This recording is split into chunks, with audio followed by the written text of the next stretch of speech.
உன்னை நடத்தி மகா வறட்சியான காலங்களில் உன் ஆத்துமாவை திருப்தியாக்கி உன் எலும்புகளை நினமுள்ளதாக்குவார். நீ நீர் பாய்ச்சலான அப்படி வாசிக்கணும். எப்படி வாசிக்கணும்?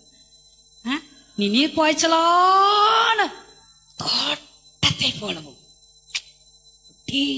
ரசிச்சு ரசிச்சு ஃபீல் பண்ணி ஹல்லேலூயா வற்றாத நீர் ஊற்றை போலவும் இருப்பாய். ஆமென். ஹல்லேலூயா. இருப்பேன். சொல்லுங்க, இருப்பேன். ஹல்லேலூயா. சோ கர்த்தர் சொல்றாரு, கர்த்தர் உன்னை நித்தமும் நடத்துகிறவராயிருக்கிறார். ஆமென். கவலையே பட வேண்டாம். நித்தமும் நடத்துகிற கர்த்தர், ஒவ்வொரு நிமிஷமும் நடத்துகிற கர்த்தர், ஒவ்வொரு மணி நேரமும் நடத்துகிற கர்த்தர், ஒவ்வொரு நாளும் நடத்துகிற கர்த்தர், ஒவ்வொரு வாரமும் நடத்துகிற கர்த்தர், ஒவ்வொரு மாதமும் நடத்துகிற கர்த்தர், ஒவ்வொரு வருஷமும் நடத்துகிற கர்த்தர், வாழ்நாள் முழுவதும் நடத்துகிற கர்த்தர். அவர் நித்தமும் உன்னை நடத்துவார். வேற யாராலையும் இந்த மாதிரி வேலையெல்லாம் செய்ய முடியாது. எவ்வளவு பெரிய ஐஸ்வர்யானா இருக்கட்டும், எவ்வளவு பெரிய கோடீஸ்வரனா இருக்கட்டும், எவ்வளவு சொத்து உள்ளவங்களா இருக்கட்டும், அவங்களால நித்தமும் ஒரு ஆளை நடத்த முடியாது. ஆனா நம்முடைய கர்த்தரால நித்தமும் நம்மளை நடத்த முடியும். ஏன்னா நித்தமும் நமக்கு இந்த உலகத்துல போராட்டம் இருக்குது. எப்படா இவனை கவுத்து போடலான்னு பேய் சுத்திக்கிட்டே இருக்கும். ஹல்லேலூயா. அதனால கர்த்தர் சொல்றாரு, அவன் நித்தமும் அவன் தூங்காம அவன் வேலை செய்யறல்ல, நானும் தான் தூங்க மாட்டேன், உனக்காக நானும் வேலை செஞ்சு உன்னை நானும் நடத்துவேன். இது கர்த்தருடைய வார்த்தை. ஹல்லேலூயா. கர்த்தர் உங்களை நடத்துகிறவர். நேத்து நடத்தினாரா இல்லையா? நேத்து தினத்தை யோசிச்சா எங்க சாட்சி சொல்லும் போது நான் இப்படி யோசிச்சு பாருங்களேன். எங்க ஜான் தான் சொன்னாரு, இப்படி யோசிச்சு பாருங்களேன். எங்க ஜான் சொன்ன, மம்மி ஒருவேளை நீங்க அவனை பார்த்திருந்தாலோ அவன் உங்களை பார்த்திருந்தாலோ கையில கத்தி வச்சு சர்க்குன்னு ஒரு இழுத்திருந்தா என்னுடைய தெம்புக்கு நான் எவ்வளவு மல்லு கட்டி பிடிக்க முடியும்? அவன் வாலிப புள்ள, அவனுக்காக ஜெபம் பண்ணுங்க. நேற்று போலீஸ்காரங்க அடிச்சாங்கன்னு சொன்னோன்னே என்னமோ தெரியல, எனக்கு அழுகையா வந்துருச்சு, உள்ள இருந்து அப்படியே பொங்கிருச்சு. நான் அவனை ஆசீர்வதிச்சு ஜெபம் பண்ணேன். அந்த பையன் ஜெயில மனம் திரும்பி அவன் ஒரு ஊழியக்காரனா வரணும்னு ஜெபம் பண்ணிட்டேன். ஊழியக்காரங்க வீட்டுல திருடினால, காணிக்கை காசை திருடினால, நீ அவன் ஊழியக்காரனா நான் கர்த்தருடைய வீட்டுல அப்படி திருடிட்டப்பா, ஆனா எனக்கு கர்த்தர் ரட்சித்து ஊழியக்காரனா மாத்திட்டாரு. அவ்வளோ அழுகையா இருந்துச்சு, எனக்கு மனசே சரியில்லாம போயிடுச்சு. அவனை அடிச்சுட்டாங்க, அவன் ரத்தமா வந்துருச்சு. நீங்க வாய் சொல்லுவது எனக்கு ஒரு மாதிரி ஆகி போச்சு. ஹல்லேலூயா. சோ கத்திய வச்சு என்ன ஒரு போடு சரக்குன்னு போட்டிருந்தா, இன்னைக்கு ஞாயிற்றுக்கிழமை பரிசுத்த ஆராதனைகள்ல இன்னைக்கு அடக்க ஆராதனை நடந்துட்டு இருக்கோம். இல்லைன்னா எங்க இருக்கோம்? ஹாஸ்பிட்டல்ல. எங்க ஜான் இங்க ஒரு அறிவிப்பு கொடுத்து, மம்மிக்காக எல்லாரும் ஜெபித்துக் கொள்ளுங்க நடத்தினாரா இல்லையா? ஹல்லேலூயா. அவன் உள்ள வர்றான்னு தெரிஞ்சு இவளால மேற்கொள்ளவோ பலப்படிக்கவோ இவ என்ன பண்ணுவான்னு தெரியாது. நான் கத்துனா பக்கத்துல இருக்கிற எங்க ஜாயில் கூட என்னன்னு கேட்க மாட்டான். போன் அடிச்சா கூட எட்டி கேட்க மாட்டான். இருங்க 5 நிமிஷம் இருங்க, 10 நிமிஷம் இருங்க அம்மா. வேற யாரு ஓடியாடுறது? சரி ஜாய் போனா போகட்டும், உஷாரா இருக்கிறதுக்காக ஒரு படம் போனா போகட்டும், நான் அதை திருப்பி கொண்டு வருவேன், நீ இப்படி கொஞ்சம் வெளியில போயிடு போ. கர்த்தர் நம்மளே நடத்துக்கிற கர்த்தர். ஹல்லேலூயா. நடத்துக்கிற. ஆமா. ஒருவேளை எனக்கு அந்த கேள்வி வந்துருச்சு. அந்த கேள்வி இவங்க வீட்டுல தானே உட்கார்ந்துருந்தாங்கிற கேள்வி வந்துருச்சு. ரொம்ப உடஞ்சேன். ஹல்லேலூயா. ஒருவேளை எங்க ஜான் சொன்ன மாதிரி போட்டிருந்தா என்னை கர்த்தர் நடத்தினாருங்க. அதுதான் சொல்றது. ஏற்ற நான் ஆராதனை நேரத்திலே சொன்னேன், சமயமும் காலமும் நேரமும் கர்த்தர் உங்க மேல எவ்வளவு கிருபையா இருக்கிறாரு நிரூபிக்கும். கரையில தட்டி ஒரு ஆமேன்னு சொல்லுங்க பார்க்கலாம். அச்சோ நான் ஏன் இப்படி இருக்கிறேன், நான் ஏன் இப்படி இருக்கிறேன், நான் இல்ல இல்ல நீ சூப்பரா தான் இருக்கிற, உன் கண்ணுக்கு தெரியல, திடீர்னு அது உன் கண்ணுக்கு தெரியும். ஹல்லேலூயா. சோ வசனம் சொல்லுகிறது, கர்த்தர் நித்தமும் நம்மளை நடத்துகிற கர்த்தரா இருக்கிறார். கர்த்தர் நம்மளை நித்தமும் நடத்துறாருன்னா ஒரே மாதிரி நம்மளை நடத்த மாட்டார். நம்ம லைஃப்ல என்ன நினைக்கிறோம் தெரியுமா? நம்ம ஒரு கோல் வச்சுக்கிறோம், நம்ம ஒரு பெரிய ஒரு விஷயத்த வச்சுக்கிட்டு என்னை இப்படித்தான் கர்த்தர் நடத்தணும்னு நினைக்கிறோம். ஆனா கர்த்தர் அப்படி நடத்துகிற கர்த்தர் அல்ல, ஆனா நித்தமும் நடத்துவார். உதாரணம் சொல்லட்டா உங்களுக்கு? உதாரணம் சொல்லட்டா? எல்லாம் இங்க வா, எல்லாம் உடியா, எல்லாம் உடியா, எல்லாம் உடியா. பத்தியா பார்வோனை பத்தியா அடிச்சு காலி பண்ண பத்தியா? பத்தியா அவன் தலைப்புள்ள எல்லாத்தையும், அவன் தலைப்புள்ளனா அவன் எகிப்துக்கு ரொம்ப பெரிய ஃபேமஸ் இல்லையா? இங்க பாரு எல்லாத்தையும் காலி பண்ணிட்டேன். எங்க தெரியுமா உன்னை கூட்டு போறேன்? கர்த்தர் சொன்ன, எங்க தெரியுமா கூட்டு போறேன், எங்க தெரியுமா கூட்டு போறேன் அப்படின்னாரு. எங்க கூட்டு போறீங்க? பாலும் தேனும் ஓடுகிற கானான் உடனே அப்படியே ஒரே ஆசை டே நமக்கு ஒரு தேசம்டான்னு வந்தாங்களா? அப்படித்தானே நம்மளும் வந்தோம். செங்கடல் வந்தோடனே என்ன பண்ணிட்டாங்க? புத்தியை காமிச்சிட்டாங்க. ஹல்லேலூயா. அந்த இடத்துல கர்த்தர் அற்புதத்தை செஞ்சாரா இல்லையா? இவங்க என்ன நினைச்சிட்டாங்கன்னா, அப்படியே நடந்து நேரா தேசத்துக்குள்ள போய் நேரா பழத்தை பறிச்சு தின்னுட்டு நம்ம கட்டாத வீட்டுக்குள்ள போய் அப்படி உட்காந்துக்கோன்னு நினைச்சாங்க. இல்ல, கர்த்தர் செங்கடலே நடத்தினாரா இல்லையா? நடத்தினார். சரி வா, அடுத்தது கிளம்பு, வா கிளம்பு. போயிட்டே இருந்தாங்க. தண்ணி இல்ல, 3 நாளா தண்ணி இல்ல. அதுவும் கர்த்தர் தான் நடத்துறாரு. ஏய், நீ என்ன ஃபாலோ பண்றியா இல்லையான்னு பாக்குறதுக்காகவே நான் இதை பண்ணுனேன்னு சொன்னார் கர்த்தர். ஹல்லேலூயா. உடனே எல்லாம் கராமரான்னு கத்துச்சுங்க. உடனே தண்ணி வந்தது. ஆமென். கசப்பான தண்ணி வந்தது. அதை மதுரமாய் மாற்றினார். சர்ப்பம் வந்துச்சு, இதா உன்னை நிப்பாட்டி நிறைய விஷயங்கள். ஆனா கர்த்தர் அவங்கள தினமும் நடத்தினார். இடையில கோல்மால் வேலை பண்ணுனதுங்க, இந்த வேசித்தனம் விபச்சாரம் பண்ணுனதுங்க, முறுமுறுத்ததுங்க, நாங்க இங்கே செத்தா சாவுறோம் அப்படின்னு சொன்னதுங்க, எல்லாத்தையும் அதெல்லாம் காலி. கர்த்தர் நம்மளை நடத்தும் போது வாயை மூடிட்டு எப்படி நடத்தினாலும் நடத்துறவர் அவர். ஹல்லேலூயா. கர்த்தர் என் மேய்ப்பராய் இருக்கிறார். ஆமென். ஒரு நம்மளாம் ஆடு, ஏன் நம்மள ஆடுன்னு சொன்னா தெரியுங்களா? பெக்க பெக்க பெக்கன்னு எதையாவது உளறிட்டு எங்கேயாவது சிக்கிட்டு உட்காந்துருப்போம். ஒன்னும் ஒரு அறிவும் இருக்காது, நமக்கு ஒரு ஞானமும் இருக்காது. அதனாலதான் கர்த்தர் நம்மளுக்கு மேய்ப்பராய் இருக்கிறார். ஹல்லேலூயா. ஆட்டுக்கு ஒரு புத்தி வேலை செய்யாது தெரியுமா உங்களுக்கு? நல்லா மஞ்சள் பூசி நல்ல மாலைகள் எல்லாம் கட்டி கூட்டு போகும்போது நல்லா ஜம்முன்னு நம்மளை வெட்டதாண்டா போறான் அப்படிங்கிற அறிவு கூட இல்லாம அவன் பின்னாடி போயிட்டு இருக்கும். அப்படிதான் ஆட்டுடைய சுபாவம். ஹல்லேலூயா. சோ கர்த்தர் ஆனாலும் நான் நல்ல மேய்ப்ப நடத்துகிறவரா இருக்கிறார். ஆமென். சொல்றாரு, நான் உன்னை நடத்துறேன். ஆனா ஒரே மாதிரி நீ நினைச்ச மாதிரி ஒரே மாதிரி அப்படியே போவாது. பல சூழ்நிலைகள் வரும், பல போராட்டங்கள் வரும், பல நிந்தைகள் வரும், பல அவமானங்கள் வரும். ஆனாலும் நான் உன்னை நடத்தி கொண்டுதான் போவேன். ஹல்லேலூயா. இதுவரை நடத்தி குறைவின்றி காத்து மகிழ்வை தந்தீரே நன்றி ஐயா. இதுவரை நடத்தி குறைவின்றி காத்து மகிழ்வை தந்தீரே நன்றி ஐயா.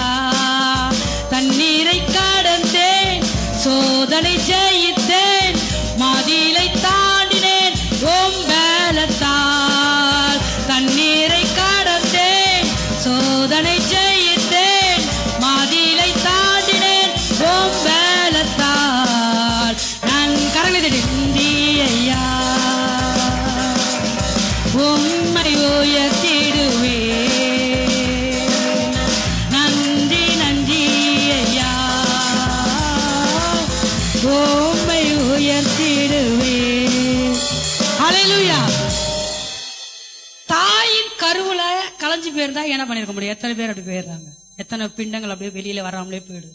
4 மாசத்துல ஆபாசனம், 6 மாசத்துல ஆபாசனம், 8 மாசத்துல ஆபாசனம், குழந்தை பிறந்து சேர்த்து போச்சு. ஆனா இன்ன வரைக்கும் உயிரோட இருக்கும்னா கர்த்தர் நடத்துனதுனாலதான் இருக்கிறோம்.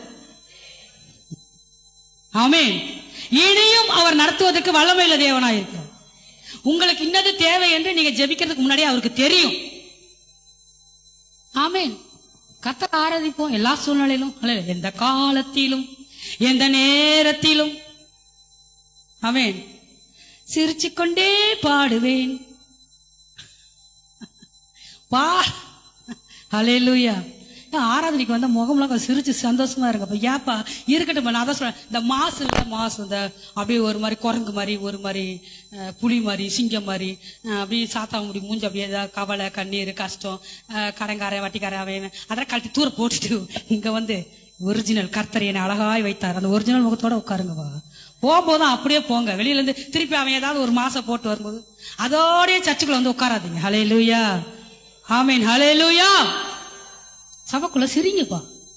நேற்று ஒரு விஷயத்தை கேட்டு பார்த்துக்கிட்டு இருந்தேன். சிரிக்கிறதுனால எவ்வளவு மிராக்கிள்ஸ் நடக்குது நம்முடைய சரீரத்துல.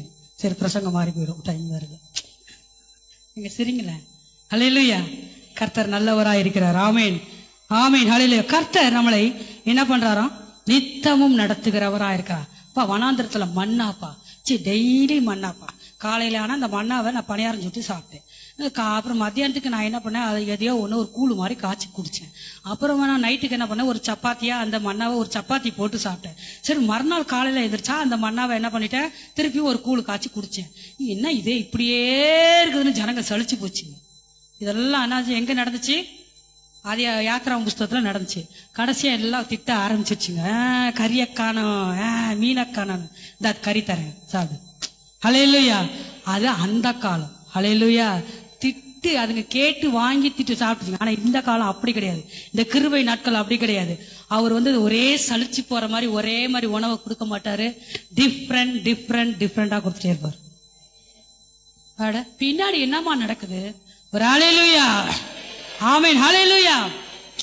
வித்தியாசமான ஆகாரம், ஆவிக்குரிய ஆகாரம், வித்தியாசமான சரீர பிரகாரமான. ஆமா, நாங்க பர்கர் சாப்பிடுறோம், புதுசா லிஸ்ட் பாக்குறோம், புது டிஷ் என்ன வந்திருக்குது. அப்படி அல்ல. ஹல்லேலூயா. கர்த்தர் நம்மளை எல்லா விதத்திலும், பொருளாதாரத்திலும் சரி, சரீர சுகத்திலும் சரி, ஆவியில சரி, ஆத்மாவில சரி, எல்லா விதத்திலும் கர்த்தர் நம்மளை நித்தமும் நடத்துகிற கர்த்தராய் இருக்கிறார். எனக்கு இது வேண்டாம், சலிச்சு போச்சு அப்படின்னு சொல்லுகிறது அவர் அல்ல. தினமும் புதுசுக்கன்னா புதுசு அப்படின்னு கர்த்தர் நம்மளை நடத்துகிறவராய்க்கிறார். ஹல்லேலூயா. கரங்களை தட்டி கர்த்தர் ஸ்தோத்திரம். கர்த்தர் சொல்றாரு, நான் பாருங்க இது வரைக்கும் எப்படி இருந்துச்சோ தெரியாது, ஆனா நான் இன்னைக்கு தீர்க்க தரிசனமா சொல்றேன், இந்த வார்த்தையை கர்த்தர்ட்ட பெறும்போது எப்படி பெறுறோம் அப்படின்னு எங்களுக்கு தான் தெரியும். ஹல்லேலூயா. நான் ஊழியக்காரி ஆனதுக்காக நான் நேற்று தான் ரொம்ப சந்தோஷப்பட்டேன். ரொம்ப ஏன்னா மன அழுத்தத்துக்குள்ளே ஒரு டிப்ரெஷனுக்குள்ளேயே நான் ஒரு என்னை வந்து சாத்தான் வந்து தாக்குறான். அப்படியே வந்து வார்த்தைகள்னால, நிறைய விஷயங்கள்னால, செய்திகள்னால, என்னென்னமோ நான் நிறைய காரியங்களை பார்க்கறதுனால அப்படியே.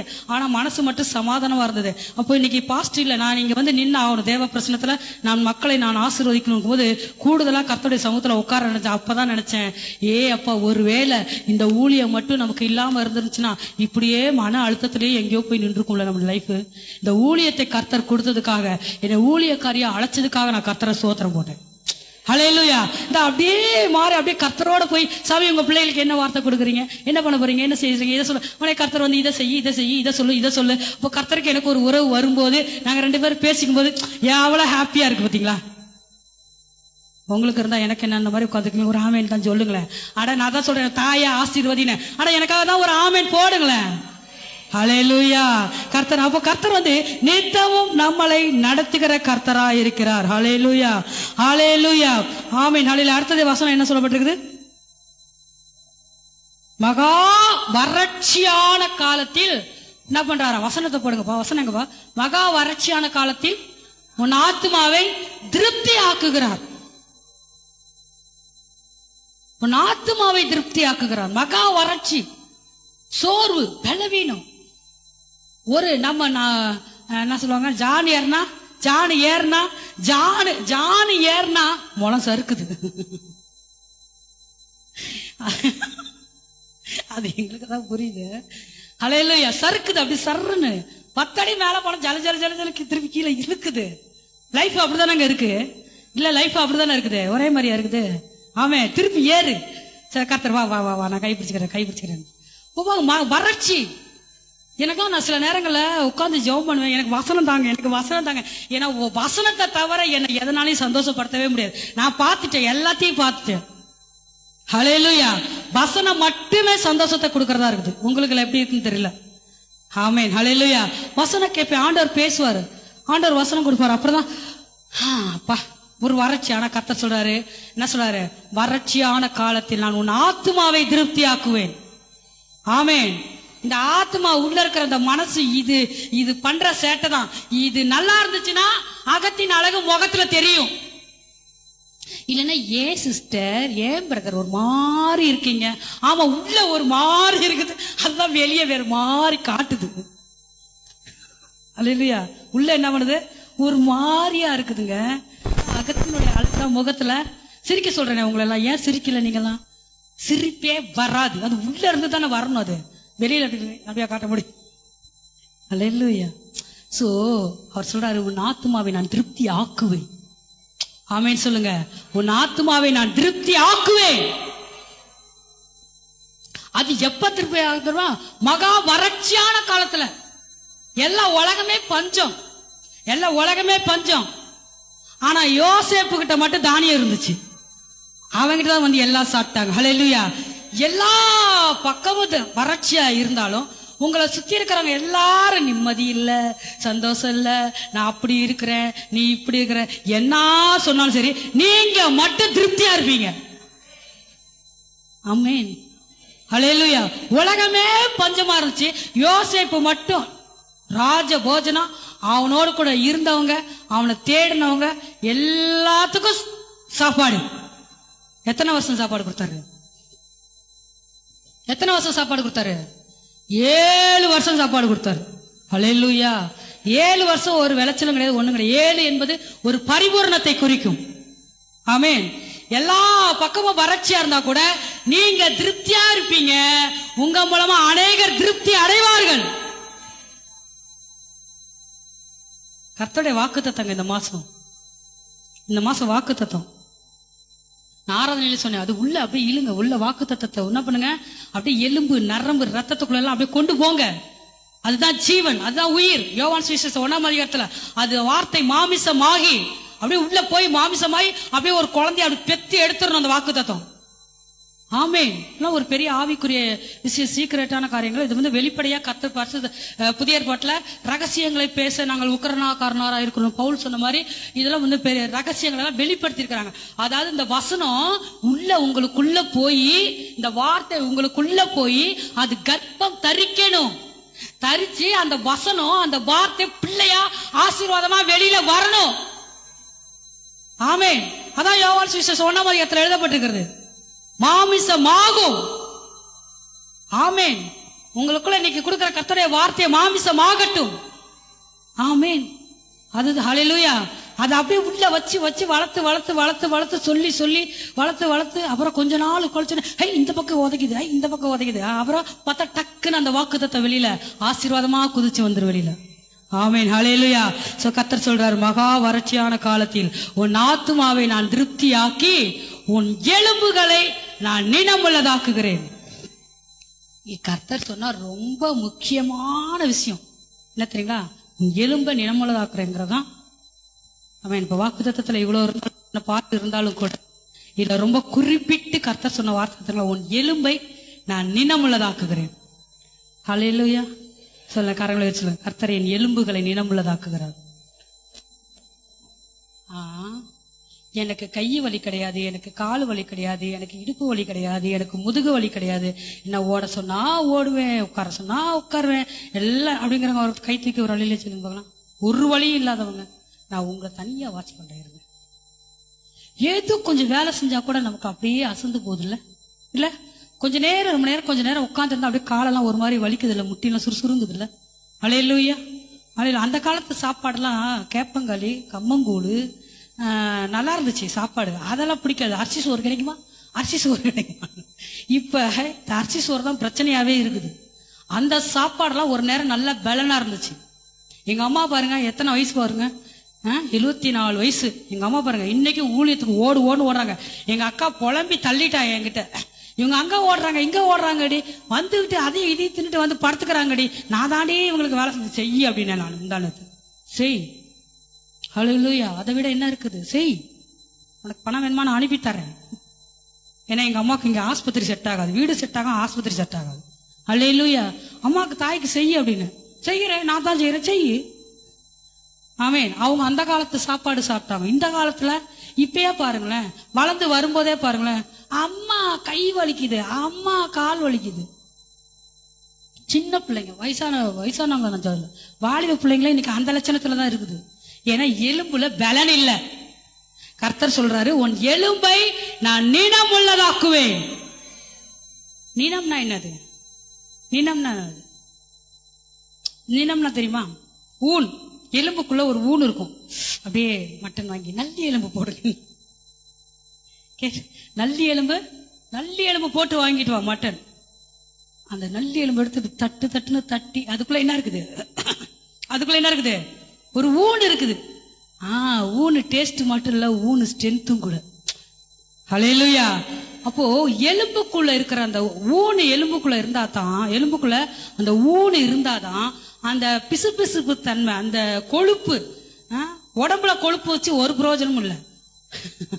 குறை போ அப்படின்றோம் டாக்டர். முதல்ல கொழுப்பை போய் குறைச்சிட்டு வா போ, கொழுப்பு நிறைய இருக்கு. கொழுப்பு நிறைய இருந்துச்சுன்னா என்ன ஆகுது தெரியுங்களா?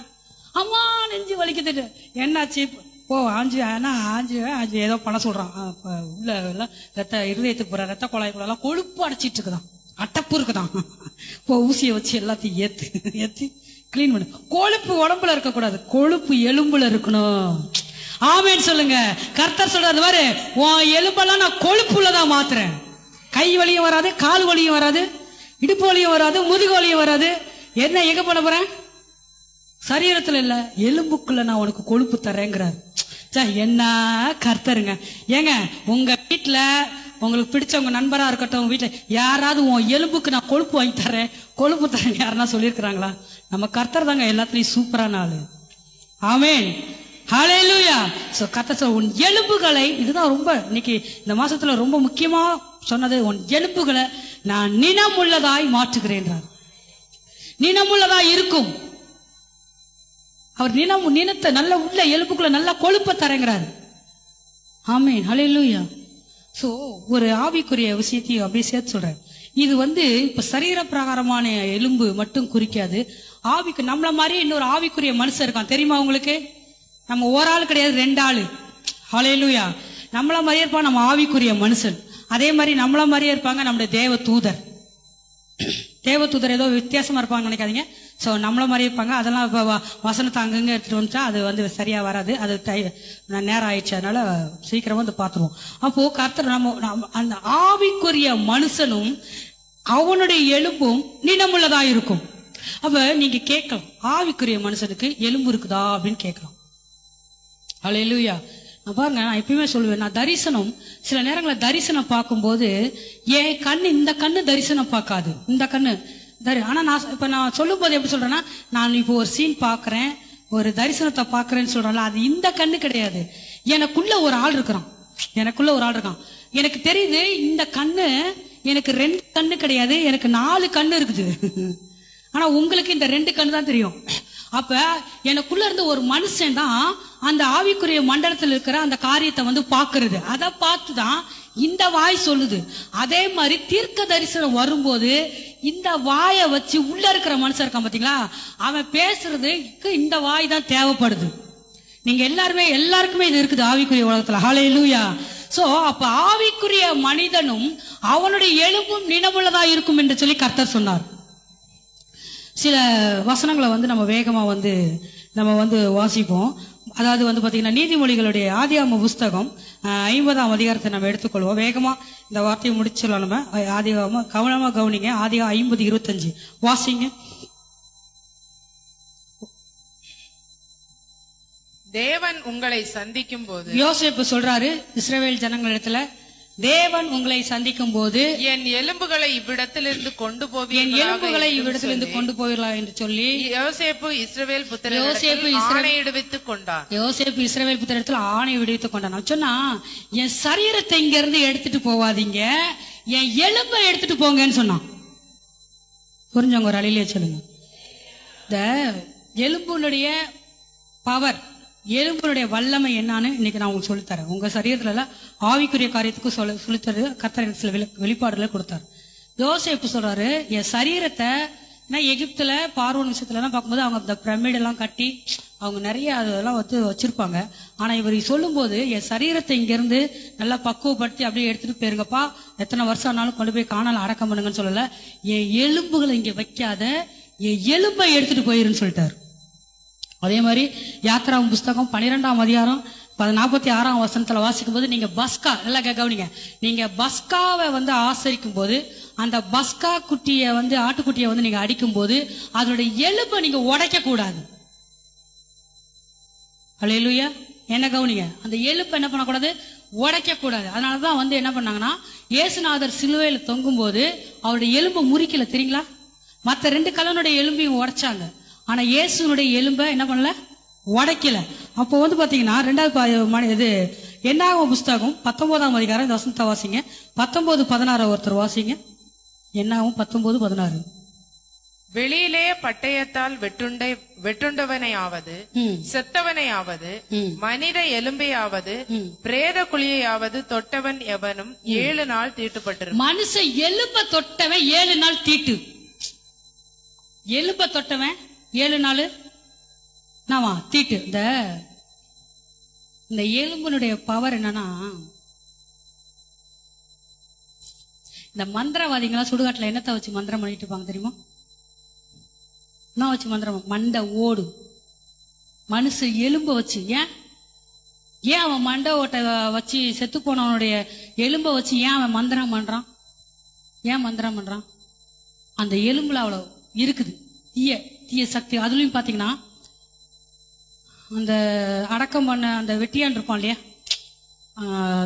கல்லறையில வெட்டியா அந்த எரிக்க அவன்கிட்ட எல்லாம் சொல்லி வச்சிருவாங்க இந்த மந்திரவாதிகளாம். தலைச்சம்புள்ள அதுலயும் தலைச்சம்புள்ளைய யாராவது கொண்டாந்து எரிச்சாங்கன்னா, இறந்துரும்ல, யாராவது எரிச்சாங்கன்னா அந்த எலும்பு நீ சொல்லி எனக்கு என்ன பண்ணிடு, எனக்கு எடுத்து கொடுத்துருமா, அதை வச்சு பண்ணுவாங்க. இப்போ எலும்புக்கு ஒரு விசேஷித்த தன்மை இருக்குது. இதுல வேதம் முழுசும் நிறைய விஷயங்கள் இது சொல்லப்பட்டிருக்குது. ஹல்லேலூயா. அதனால சரீரத்துல இருக்கிற எலும்பை நீங்க அவ்வளோ லேசா நினைச்சிடாதீங்க. இப்ப இந்த சரீரத்துல எலும்பு இல்லைன்னு வைங்களேன், நடக்குன்னு இருப்போம் நம்ம. இந்த கையில எலும்பு இருக்கிறனாலதான் அப்படி மடக்கிறோம், நீட்டுறோம், எல்லாம் இருக்குது. காலில் எலும்பு இருக்கிறதுனால நீட்டுறோம் இல்ல, இல்லைன்னா யோசிச்சு பாருங்களேன், எலும்பே இல்லை. ஒரு கூடாரம் போடுறோம், 4 பில்லர் போடாம ஒரு கூடாரம் போட்டா அது உலகம் படுத்திருக்கும், நிம்மதா நிக்கும். ஹல்லேலூயா. இப்ப எலும்புக்கு எவ்வளவு ஒரு மகத்துவத்தை கர்த்தர் கொடுத்திருக்கிறாரு பாருங்க. ஹல்லேலூயா. சோ வந்து யோபின் புஸ்தகம் அது மாத்திரம் இல்ல, எலும்புல ஒரு மனுஷனுடைய காரியங்கள். யோபு வாசிங்களேன், யோபு 20:11 வாசிங்க. யோபு 20:11. ஒருத்தர் சங்கீதம் 108:18 எடுத்துக்கோங்க. 20:11. அவன் எலும்புகள் அவனுடைய வால வயதின் பாவங்களினால் நிறைந்திருந்து அவனோடே கூட மண்ணிலே படுத்து. அவன் எலும்புகள் அவனுடைய வால வயதின் பாவங்களினால் நிறைந்திருந்து அவனோடு கூட மண்ணிலே படுத்துக்கொள்ளும். பாவம் எங்கே போய் தங்குது? இப்போ ஒரு பாவம் செய்யறோம்ல, அந்த பாவம் நம்ம உள்ள செய்யும் போது அந்த பாவம் எங்க தெரியுமா போய் சேருது? எங்க இருக்குது? எங்க தெரியுமா இருக்குது? அந்த பாவம் எங்க இருக்குது? அது எலும்புக்குள்ள போய் உட்கார்ந்து இருக்குது. அது எங்க போய் உட்கார்ந்து இருக்குது? சரீரத்துல இதயத்துக்குள்ள போய் உட்காரல, கிட்னிக்குள்ள போய் உட்காரல. அந்த பாவம் செய்யும் போது அந்த பாவம் எலும்புல போய் உட்காருது. பாவம் எங்க போய் உட்காருது? வாசிங்க சங்கீதம் 108:18, 109:18. சாபத்தை அவன் தனக்கு அங்கியாக உடுத்தி கொண்டான், அது அவன் உள்ளத்தில் தண்ணீரை போலவும் அவன் எலும்புகளில் எண்ணெயை போலவும் பாயும். பாருங்க, சாபத்தை இப்ப வந்து ஒருத்தருக்கு அநியாயம் செய்யும் போது, ஒருத்தரை தவறா நடத்தும் போது, ஒரு திருடும் போது, ஒருத்தரை கேவலமா பேசும்போது, இல்ல ஒருத்தவங்களுடைய வைத்தறிச்சல நம்ம வாங்கி கொட்டி கொள்ளும் போது, இந்த மாதிரி சாபம் இருக்கு இல்லையா, இந்த சாபம் அங்கேயா மேல தெரியும். ஆனா அது எங்க போய் தெரியுங்க இருக்கும்? அவன் எலும்புல போய் என்ன மாதிரி ஒட்டிட்டு இருக்குமா. அப்போ எலும்புக்குள்ள போய் சாபம் உட்கார்றதுனாலதான் என்ன மாதிரி சாபம் எலும்புக்குள்ள எலும்புல பலன் இல்லாம போகுது. ஒருத்தவங்க சமீபத்துல ரொம்ப வருஷம் தெரியும் அவங்கள, நான் இந்த ஊருக்கு வந்ததுல இருந்து பாத்துட்டு இருந்தேன். அவங்க வந்து பாத்தீங்கன்னா சமீபத்துல இறந்து போனாங்க. அவங்க ஏன் இறந்து போனாங்க அப்படின்னு சொல்லிட்டு பார்த்தாக்க, அவங்களுக்கு வந்து எலும்பு கேன்சர். என்ன கேன்சர்? எலும்பு கேன்சரா. அது வந்து ஒரு ஊசி வந்து மட்டும் ஒரு ஊசி மட்டும் 58,000 60,000 எனக்கு ஜாய்ஸுமா தான் சொன்னாங்க. எத்தனையோ 1000 அந்த ஊசி மட்டும். அதை போட்டு போட்டு போட்டு நான் நினைச்சேன், ஐயோ ஒரு நாளைக்கு ஊசியோட ரேட் இதுன்னா அவன் எத்தனை லட்சம் எத்தனை எவ்வளவு அந்த பிள்ளைங்க கடனை வாங்கி சம்பாதிக்கிறதெல்லாம் போட்டு போட்டு அம்மாவை காப்பாத்துறது. கடைசியில அந்த எலும்பு என்னன்னா, எலும்பு கேன்சர் அப்படின்னா என்னன்னா, அந்த பாடி அவங்களுடைய சரீரத்துல இருக்க அந்த எலும்பு அப்படியே வந்து மாவு மாதிரி அப்படியே உள்ளேயே, அதான் எலும்பு கேன்சர், அதான் அப்படியே மாவு மாதிரி அரிச்சிருச்சு அவங்களுக்கு. அவங்க இறந்து போனாங்க. ஜானகி அவங்க பேர். நம்ம தெருவுக்கு பக்கத்துலதான் இறந்து போனாங்க. சோ இங்க வாசிக்கிறோம், சாபம் பாவம் மட்டும் எலும்புல போய் தங்கலைங்க, சாபம் எலும்புல தான் தங்குது. என்ன போல தங்கிக்குதான். அப்ப எலும்புக்குள்ள போய் சாபம் உட்கார்ந்தா எப்படி நம்மள சரீரம் எப்படி நல்லா இருக்கும்? இதுல ஒரு விசேஷமான ஃபர்ஸ்ட்ல ஆரம்பத்துல சொன்ன, நீங்க கவனிச்சுட்டே வரணும். எலும்பு அழியாதது. ஹல்லேலூயா. சரீரத்துல உள்ள எல்லாம் மரிச்சு போன பிறகு எல்லாமே போயிடும், ஆனா எலும்பு மட்டும் கிடக்கும். ஒரு பிரேதத்தை அடக்கம் பண்ண போனா எலும்பு மட்டும் என்ன பண்ணுது? தோண்டி எடுக்கிறாங்கல்ல, அதுல ஏற்க எலும்பு மட்டும் என்ன பண்ணல, மண்ணோட மண்ணா மக்கி போகல, எலும்பு அப்படியே இருக்குது. ஆமேன். ஹல்லேலூயா. இப்ப பாருங்க, யோபு சொல்லும்போது அவன் எலும்புகள் வாலா வயதின் பாவத்தினாலே நிறைந்திருக்குதுங்கிறாரு. சங்கீதக்காரர் சொல்லும்போது சாபம் அவனுடைய எலும்புகளிலே எண்ணெயை போல இருக்கிறது என்று சொல்லி. ஹல்லேலூயா. இப்ப கர்த்தர் சொல்றாரு, உன் எலும்புகளை நான் நினமுள்ளதாக்குவேன். கரங்களை தட்டி ஒரு அலையில சொல்லுங்க. சாபம் என் எலும்புக்குள்ள இனிமே சாபம் இருந்தாலும் சரி, ஏதோ நான் அறியாமல் செஞ்ச பாவம் இருந்தாலும் சரி, கர்த்தருடைய இன்னைக்கு வாக்கு தத்துவம், உன் எலும்பு நினமுள்ளதாய் மாறும். கர்த்தர் நம்முடைய எலும்பை நினமுள்ளதா ஆக்கிட்டாருன்னா நம்ம சூப்பர் தாங்க. அல்லேலூயா. ஏன்னா எலும்புல இருக்கிற எலும்பு வந்து அழியாததா இருக்கிறதுனால அதுக்குள்ள சாபம் இருக்கும், வல்லமையும் இருக்கும், நிறைய வல்லமை இருக்கும். எப்படி எலிசா தீர்க்கதரிசி இருந்தாரு, இறந்துட்டாரு. 2 ராஜாக்கள்ல வாசிக்கிறோம் இல்லையா, இறந்துட்டாரு. இறந்தானே ஒரு படை யுத்தம் வருது, ஒருத்தர் செத்து போயிட்டான், அவனை தூக்கிட்டு வர்றாங்க. அந்த வசனம் வாசிப்பாங்களா? 2 ராஜாக்கள்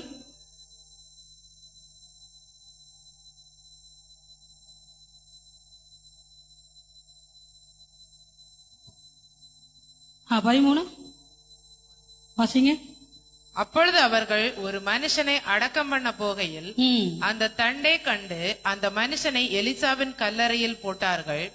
அந்த மனுஷனின் பிரேதம் அதிலே விழுந்து எலிசாவின் எலும்புகளின் மேல் பட்டபோது அந்த மனுஷன் உயிரடைந்து தன் கால்களை ஊன்றி எழுந்திருந்தான். ஹல்லேலூயா.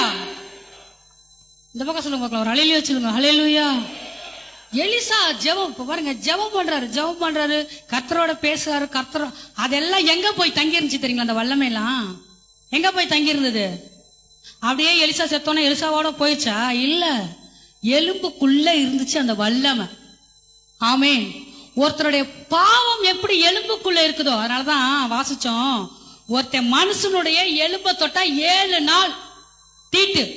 பாளையத்துக்கு போறோமா அங்கிட்டு போய் நில்லு. ஒரு மனுஷன் எலும்பை தொட்டா, ஏன்னா அவன் எப்படி என்ன மாதிரி கேரக்டர் என்ன ஏதுன்னு எதுவுமே தெரியாது. ஹல்லேலூயா. அது தீட்டு அப்படின்னு கர்த்தர் சொல்லி வச்சார். எலும்பை தொட்டாலே தீட்டு, பிரேதத்தை தொட்டா தீட்டு.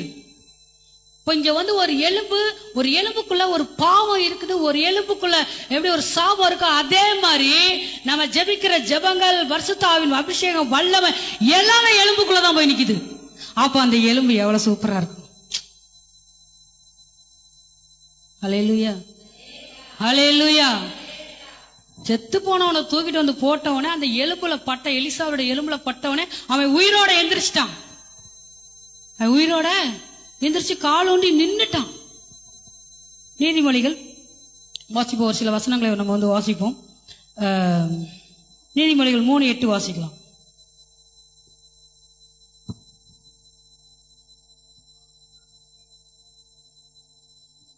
அதுக்கு மேல உன்னை பெரிய அறிவாளியா, உன்னை பெரிய புத்திசாலியா, அதுக்கு மேல உள்ளது நீ நினைச்சுக்காத.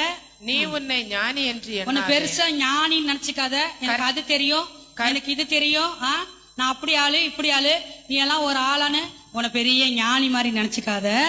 கர்த்தருக்கு பயந்து தீமையை விட்டு விலகு. அது உன் நாபிக்கு ஆரோக்கியமும் உன் எலும்புகளுக்கு ஊனமாகும். ஆமா, எலும்புல பாவம் தங்கக்கூடாது, எலும்புல சாபம் தங்கக்கூடாது. எலும்பு நல்லா புஷ்டியா இருக்கணும் அப்படின்னா கர்த்தருக்கு பயந்து தீமையை விட்டு விலகு. ஹல்லேலூயா. நான் வந்து ஆவிக்குரிய மனுஷனுடைய எலும்ப உங்களுக்கு சொல்றேன் கேளுங்க. ஆவிக்குரிய மனுஷனுக்கு எப்படி எலும்பு இருக்குன்னு அதையும் சொல்லிடுறேன், ஏன்னா கன்ஃபியூஸ் ஆகாம நீங்க போகணும். லூக்கா எழுதின சுவிசேஷ புஸ்தகத்தை எடுத்துக்கொள்வோம். லூக்கா எழுதின சுவிசேஷகம், அதுல ஒரு வசனத்தை வாசிங்க. 24:39 வாசிங்க. 24:39 சீக்கிரம்.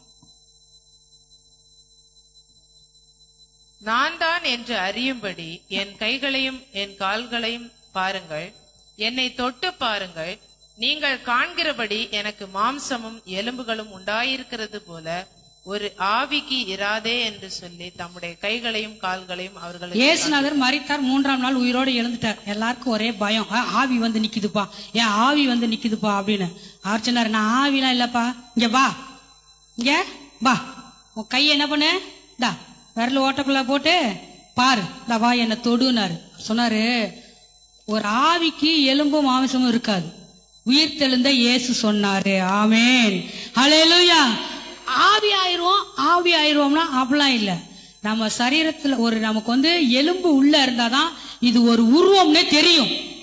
மோசையும் எலியாவும் வந்து கர்த்தருடைய சமூகத்துல மலையில எல்லா பிள்ளைங்களை கொஞ்சம் பக்கத்துல உட்கார வைங்க. என்ன பண்ணாங்க, வந்து பேசினாங்க. இவர் தான் மோசே, இவர் தான் எலியான்னு தெரிஞ்சிச்சு. எப்படி தெரிஞ்சிச்சு? எலும்பு இருந்துச்சு. ஹல்லேலூயா. அவங்களுக்கு எலும்பும் மாமிசமும் இருந்தது. ஆனா அது ஆவிக்குரியது. அதான் சொல்றேன், நிறைய காரியங்களை நீங்க கற்றுக்கொள்ள வேண்டும். ஹல்லேலூயா. சோ பாத்தீங்கன்னா அந்த எலும்புக்குள்ளே ஒரு சில வசனம் 3:8 நீதிமொழிகள் 3:8 வாசிக்கும் போது, எலும்புக்கு ஒரு ஆரோக்கியம் வரணும்னா நீ கர்த்தருக்கு பயந்திரு. நீதிமொழிகள் 15:30 வாசிக்கலாம். நற்செய்தி எலும்புகளை புஷ்டியாக்கும். ஆமேன். நல்ல செய்தி எலும்புகளை என்ன பண்ணுமா? புஷ்டியாக்கும். அப்போ நீங்க நல்ல செய்திகளை, ஆவிக்குரிய காரியங்கள், ஆத்மாவுக்கு பிரயோஜனமான காரியங்கள், வாழ்க்கைக்கு நன்மை எல்லாம் கவனிங்க. வாழ்க்கைக்கு நன்மையான காரியங்களை நீங்க அதிகமா கேட்க கேட்க எலும்பு புஷ்டியாகும். நான் ரெண்டையுமே கனெக்ட் பண்ணி பேசிட்டு இருக்கிறேன். ஆவிக்குரிய மனிதன், உள்ளான மனிதனும் சரி, சரீர பிரகாரமான மனிதனும் சரி, ரெண்டு எலும்பு நல்லா, ரெண்டு பேரும் எலும்பு ஸ்ட்ராங்கா இருக்கணும் அப்படின்னா நல்ல விஷயங்களை கேளுங்க. நீதிமொழிகள் 16:24 வாசிக்கும் போது, இனிய சொற்கள் என்ன பண்ணுவான்? எலும்புகளுக்கு ஔஷதம் என்று எழுதப்பட்டிருக்கிறது. ஹல்லேலூயா. நல்லா பேசணும், நல்லா பேசணும். எப்படி பேசணும்? நீ என்னத்துக்கு லாய்க்கு, நீ எல்லாம் இருக்கா பாரு, அப்படி பேசும்போது அது நம்ம எலும்பை பலவீனப்படுத்தி விடும். ஹல்லேலூயா. ஒருத்தவங்க வந்தாங்கன்னா அவங்க வந்துட்டு போட்டோம், நீங்க இங்கே கவனிங்க. வந்தவங்களும் டக்குன்னு போய் உட்காருவோன்னு உட்கார மாட்டாங்க. ஹல்லேலூயா. சோ கேட்பது, நல்ல செய்தி கேட்பது நம்முடைய எலும்புக்கு ஆரோக்கியம். நல்ல காரியங்களை பேசுவது நம்முடைய எலும்புக்கு ஆரோக்கியம். இப்ப சொல்ற பாருங்க, கை கால் வலி வராம இருக்கணுமா, இடுப்பு வலி வராம இருக்கணுமா, மூட்டு வலி வராம இருக்கணுமா, நல்ல விஷயத்தை கேளுங்க, நல்ல விஷயத்தை பேசுங்க, எலும்பு நல்லா இருக்கும். ஹல்லேலூயா, ஹல்லேலூயா. சோ எசேக்கியேல், நம்ம நீதிமொழிகள் எசேக்கியேல் 37ஆம் அதிகாரத்துல வாசிக்கும் போது அங்க ஒரு தீர்க்க தரிசனம் வருகிறது. உலர்ந்த எலும்புகளுக்கெல்லாம் தீர்க்க தரிசனம் சொல்லு. எல்லா தீர்க்க தரிசனம் சொன்னோன்னே எல்லா எலும்பும் அந்தந்த ஆளோட அந்தந்த எலும்போட சேர்ந்துக்குச்சு. எல்லாம் ஒரே பள்ளத்தாக்குல தான் கிடந்துச்சு. ஹல்லேலூயா. எலும்பு இருந்தா மாமிசம் வரும், எலும்பு இருந்தா ஆவி வரும். தேவை என்னது? முதல்ல தேவை என்னது? என் ஆத்மாவையெல்லாம் எதிர்வி முடிச்சிடலாம். என்ன தேவை? முதல்ல என்ன நல்ல ஸ்ட்ரென்த்தா இருக்கணும்? வாயத்தரங்க. என்ன ஸ்ட்ரென்த்தா இருக்கணும்? நம்முடைய எலும்பு ஸ்ட்ரென்த்தா இருக்கணும். அதான் கர்த்தர் சொன்னார், உன் எலும்புகளை உன் எலும்புகளை உன் எலும்புகளை உன் எலும்புகளை உன் எலும்புகளை நான் இனமுள்ளதாக்குவேன்.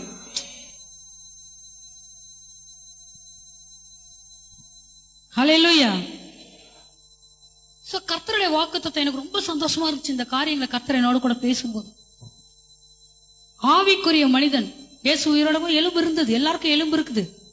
எலும்பே இல்லாம ஆவினா உசு அப்படியே காத்தோட காத்தா பறந்து போயிடும். அது இல்ல, ஆவிக்குரிய சரீரம். அப்போஸ்தலனாகிய பவுல் 1 கொரிந்தியர் 5ஆம் அதிகாரம் அங்க எழுதும் போது, ஆவிக்குரிய சரீரம் இருக்கிறது, அந்த சரீரத்துக்கு எலும்பு இருக்கிறது. இப்ப நம்ம வாழ்ற அந்த சரீரத்திலயும் எலும்பு இருக்குது. இந்த எலும்பை கர்த்தர் ஆசீர்வதிக்கிறேன்னு சொல்றாரு. கரங்களை தட்டி ஆமென் சொல்லுவோமா? நான் எலும்பை ஆசீர்வதிக்கிறேன். உன் எலும்பு நல்லா இருக்கும், உன் எலும்பு நல்லா புஷ்டியா இருக்கும், உன் எலும்புக்குள்ள நல்லா கொழுப்பு வைக்கிறேன். நான் என்ன வைக்க போறாரு? நினம். இந்த பிராமின் நம்ம பைபிள மொழிபெயர்த்ததுனால என்னென்னத்தையே எழுதி வச்சுக்கிறாரு. புது டிரான்ஸ்லேட் நல்லா இருக்குது. ஹல்லேலூயா. நினம்னா கொழுப்பு, சத்து, ஊன். அதுக்கு இன்னொரு பேர் ஊன். அப்போ நம்ம எலும்புக்குள்ள என்ன வைக்கிறாராம்? அந்த எண்ணெய் மாதிரி இருக்கிற பசை, அந்த ஊனை, அந்த கொழுப்பு தன்மையை எலும்புல வச்சு நம்மளை கர்த்தர் இன்று முதல் நம்மளை நடத்த போகிறார். ஹல்லேலூயா, ஹல்லேலூயா, ஹல்லேலூயா. அந்த வல்லமை, நீங்க செபிக்கிற ஜெபத்தினுடைய வல்லமை, அபிஷேகம் எங்க இருக்கணும்? சும்மா நீங்க இதுவரைக்கும் இந்த ரகசியம் உங்களுக்கு தெரியாம இருந்திருக்கலாம். ஆனா இனிமே நீங்க தெரிஞ்சதுக்கு அப்புறம் நீங்க ரொம்ப கேர்ஃபுல்லா இருக்கணும். சாபம்னாலும் எலும்புக்குள்ளதான் தங்கும், பாவம்னாலும் எலும்புக்குள்ளதான் தங்கும், ஆசீர்வாதம்னாலும் எலும்புக்குள்ளதான் தங்கும், வல்லமைனாலும் எலும்புக்குள்ளதான் தங்கும். கர்த்தர் உங்க எலும்பை ஆசீர்வதிக்கிறேன்னு சொல்லும் போது அந்த கர்த்தருக்கு கோடா கோடி சோத்திரங்களை செலுத்த வேண்டும். ஹல்லேலூயா, ஹல்லேலூயா. பாவம் எலும்பிலே போய் நிற்கும் என்று சொன்னால், சாபம் எலும்பிலே போய் நிற்கும் என்று சொன்னால், யாரும் சொல்லிக் கொடுக்க வேண்டிய அவசியம் இல்லை. அது போய் நியாயத்திற்குள்ள போய் நிற்கும். எப்படி நிற்கும்? இப்படி நிற்கும். ஹல்லேலூயா.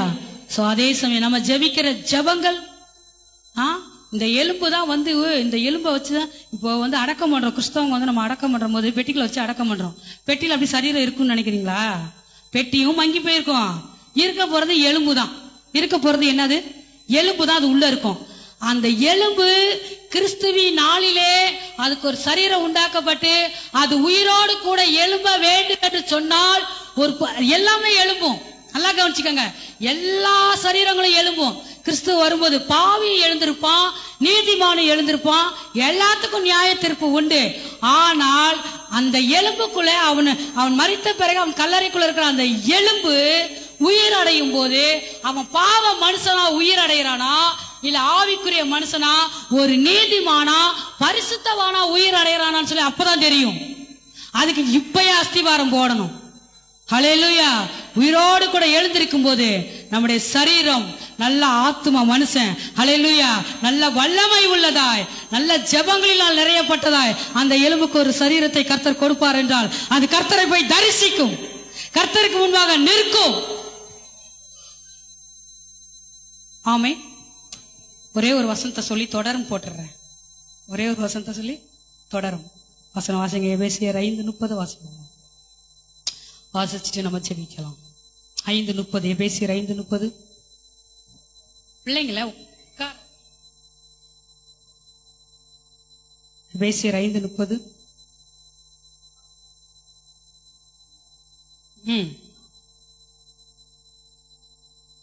மைக்ல வாசிங்க. பைபிள திருப்புங்க. பைபிள கொண்டு வந்து பைபிள மூடி உட்காராதீங்க. எல்லாம் பைபிள ஓபன் பண்ணுங்க. எபேசியர் எல்லா வசனத்துக்கும் நான் சொல்ற வசனம் எல்லாம் ஓபன் பண்ணி பார்க்கணும். எபேசியர் 5:30. எல்லாரும் எடுத்துட்டீங்களா? எல்லாரும் எடுத்துட்டீங்களா? வாசிங்க.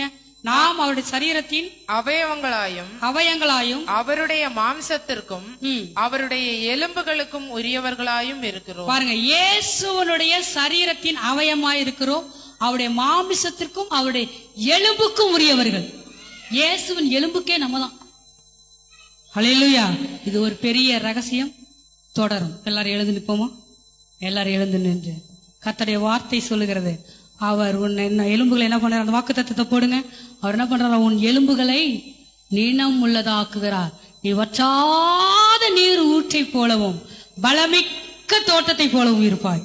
நீ வற்றாத நீர் ஊற்றாகவும் வளமிக்க தோட்டமுள்ளவளாய் இருக்கும்படி கர்த்தர் இந்த மாதத்திலிருந்து நம்மளை ஆசீர்வதிக்கிறார். எல்லாரும் கண்களை மூடி, எல்லாரும் கண்களை மூடுவோமா? எல்லாரும் கண்களை மூடி. ஹல்லேலூயா. கர்த்தர் நல்லவர், கர்த்தர் நல்லவர், கர்த்தர் நல்லவர். எல்லாம் சொல்லுங்க. ஆண்டவரே, என் எலும்புகளை ஆண்டவரே நீ தினமுள்ளதாய் மாற்றுகிறதுக்காய் ஸ்தோத்திரம். என் எலும்புக்கு ஒரு ஆசீர்வாதத்தை நீ தருகிறேன் நீர் வாக்கு கொடுத்திருக்கிறதுக்காய் ஸ்தோத்திரம். எல்லாம் சொல்லுங்க. ஆமென். என் எலும்பிலே ஆண்டவரே சாபம் அல்ல. என் எலும்பிலே ஆண்டவரே ஸ்தோத்திரம். ஆண்டவரே பாவம் அல்ல. என் எலும்புகள் எல்லாம் ஜெபத்தினாலே எலிசாவின் எலும்பிலே எப்படி ஒரு வல்லமை இருந்ததோ அதே போல ஆண்டவரே நீர் என் எலும்புகளை நினமுள்ளதாய் மாற்றி என் எலும்புகளை நீர் ஆசீர்வதி. எல்லா கரங்களை வைத்து சொல்லுவோமா? என் எலும்புகள் இன்று முதல் எல்லா வாயத்தை சொல்லுங்க. என் கர்த்தர் சொல்லிவிட்டார், என் கர்த்தர் சொல்லிவிட்டார், என் எலும்பை நினமுள்ளதாக்குகிறேன் என்று.